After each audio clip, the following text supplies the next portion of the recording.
একটা বয়স থাকে যখন আমরা ফ্যামিলির কাছ থেকে টাকা পয়সা নিয়ে চলতে পারি, কিন্তু যখন আমরা বড় হব আমাদের খরচও বাড়বে, একটা পর্যায়ে গিয়ে ফ্যামিলি আমাদের খরচ দিতে পারে না, তখন বাধ্য হয়ে আমাদের খরচ কমায় নিতে হয়।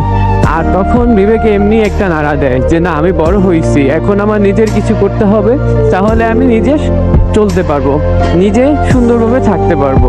আর একটা জিনিসও মাথায় আছে যে বাবার বয়স হয়ে গেছে, মার বয়স হয়ে গেছে, বাড়িতে ছোট ভাই আছে, ছোট বোন আছে, এদের পড়াশোনা করাইতে হবে, এদের বিয়ে শাদী দিতে হবে।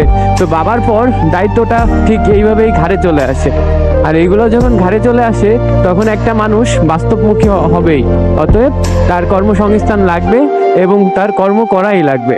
সো পুরুষ মানুষের শখ 18 বছর পর্যন্তই। তুমি বাড়ির বড় ছেলে হও, ছোট ছেলে হও বা মেজো ছেলে হও, যে ছেলেই হও না কেন ভাই, তুমি যদি ছেলে হয়ে থাকো তাহলে তোমার শখ 18 বছর পর্যন্তই। কেননা 18 বছর পর্যন্ত তুমি তোমার সব শখ তোমার বাড়িতে চাপ দিয়ে হোক, যেভাবে হোক তুমি নিতে পারবা, যেভাবে হোক তুমি নিতে পারবা।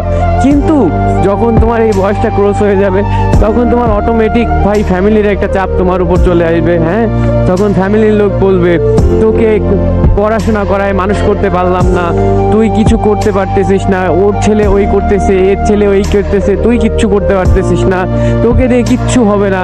মানে এই কথাগুলো শুনতে শুনতে না একটা ছেলে তখন অতিষ্ঠ হয়ে যায়। আর তখন সে নিজেই বুঝতে পারে যে না, তার কিছু একটা করতে হবে। আর তখন সে ইনকাম করার পথ খুঁজে।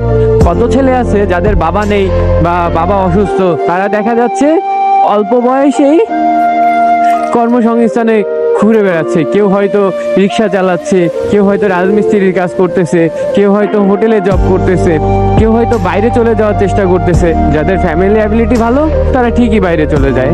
তো এটাই ভাই, পুরুষ মানুষের জীবন 18 বছর পর্যন্তই সুন্দর। এরপরে তাদের ফ্যামিলি বলো সব কিছুর জন্য তাদের জীবন উৎসর্গ করে দিতে হয়। আর তখন এইগুলো করতে গিয়ে নিজের শখগুলা, নিজের স্বপ্নগুলা বঞ্চিত হয়ে যায়।